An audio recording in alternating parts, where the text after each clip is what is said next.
एक सेकंड रुकिएगा। देखिए, हमारा दर्शकों से वादा है, अपनी जिम्मेदारी निभाते हुए हम कोरोना वायरस की दूसरी लहर से जुड़ी भी एक एक खबर अपने दर्शकों को दिखा रहे हैं।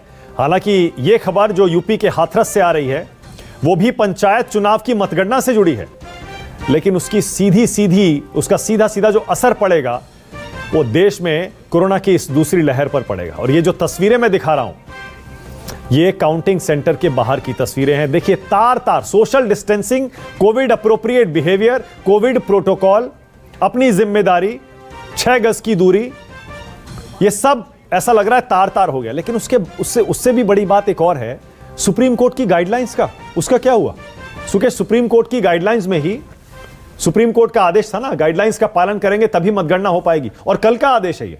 और आज देखिए मतगणना सेंटर के बाहर ये तस्वीरें जरा देखिए, लोगों ने मास्क लगाए हुए, ऐसा तो लग रहा है। नहीं, लोकल एडमिनिस्ट्रेशन को ध्यान देना चाहिए मानक। देखिए, ये जो चुनाव है ये स्टेट गवर्नमेंट्स कराती है, इलेक्शन कमीशन नहीं कराता है। स्टेट गवर्नमेंट्स को इस बात का ध्यान देना चाहिए कि इतनी बड़ी असेंबली वहां कैसे हो गई, जबकि उत्तर प्रदेश देश के उन राज्यों में है जहां कोरोना का संक्रमण बहुत बुरी तरीके से फैला हुआ है। हम हर रोज दिखा रहे हैं, कहीं ऑक्सीजन बेड की कमी है, कहीं बेड नहीं मिल रहा, वेंटिलेटर की तो बात ही छोड़ दीजिए, रेमडेसिविर की दिक्कत हो रही है। हालांकि सरकार की तरफ से ये बार-बार कहा जा रहा है, ये पार्टी के कार्यकर्ता ही है ना ज्यादातर।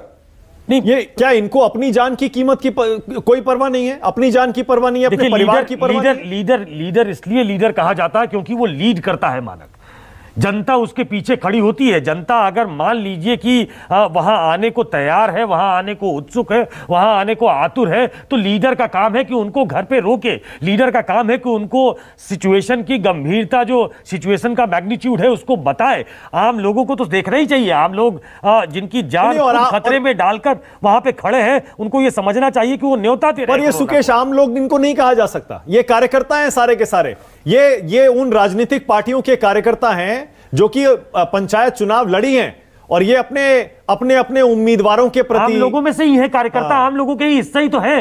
पर राजनीति का चश्मा जब चढ़ जाता है ना, उसके बाद ये होता है जो इस समय हो रहा है। मैं ये नहीं कह रहा हूं कि आम लोग ऐसी गलती नहीं करते। राजनीति का खतरा, अगर राजनीति का चश्मा अगर मौत के खतरे को ना दिखाए तो अलग बात है। वो अगर अंधा कर देता हो तो अलग बात है। ये बहुत दर्दनाक तस्वीरें हैं, इनमें से बहुत सारे लोग कोरोना संक्रमित होंगे माना। और सुकेश, यही तो बता रहा हूं, उत्तर प्रदेश में ही यही कार्यकर्ता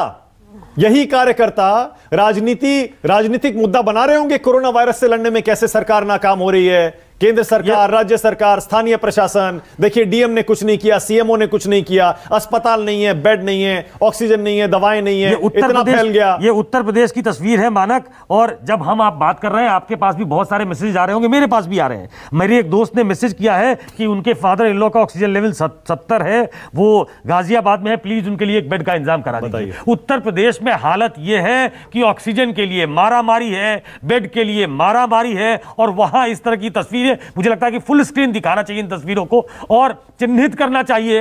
हाथरस के लोकल एडमिनिस्ट्रेशन को ध्यान देना चाहिए कि इन सबको वापस भेजा जाए। जिस तरीके से कोरोना को इनवाइट कर रहे हैं, यह आमंत्रण है संक्रमण को। बिल्कुल। और देखिए ना, गाइडलाइन में यह भी था ना कि आपको आरटीपीसीआर टेस्ट अपना कराना होगा, नेगेटिव रिपोर्ट देनी होगी, या फिर आपका वैक्सीनेशन का दोनों डोज हो चुका है उसका सर्टिफिकेट आपको देना होगा। लेकिन क्या इन लोगों को यह नहीं पता है, या स्थानीय प्रशासन को यह नहीं पता है कि एसिम्प्टोमेटिक भी होते हैं पेशेंट्स?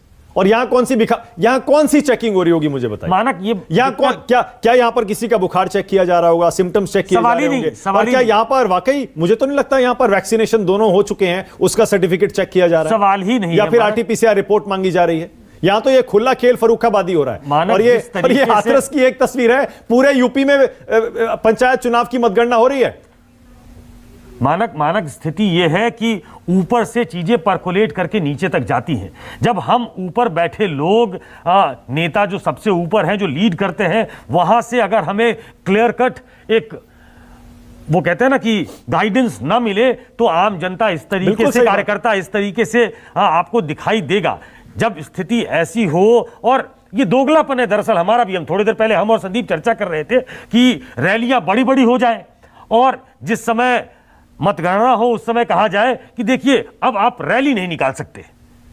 रैलियां हो गई लाखों की, आप जीत के बाद विजय जश्न नहीं मना सकते।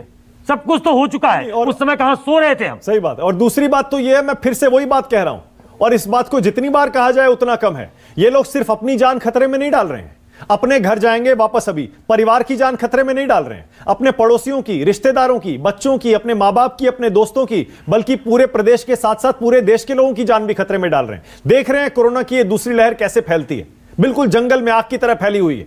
देश में 4 लाख से ज्यादा केस आ रहे हैं, और एक्सपर्ट्स जो कि सरकार ने नियुक्त किए हैं वो तो ये कह रहे हैं कि इससे 50 गुना ज्यादा केस है, यानी करोड़ों में केस आ रहे हैं। और उसके बावजूद देखिए, पंचायत चुनाव में मतगणना के सेंटर के अंदर घुसना ज्यादा जरूरी है, किसी भी तरह से प्रधानी का चुनाव जीतना ज्यादा जरूरी है। यह देखना कि क्या हो रहा है, यह है देखिए हमारे पंचायत चुनाव में आज के दिन, मतगणना के दिन हाथरस की एक और तस्वीर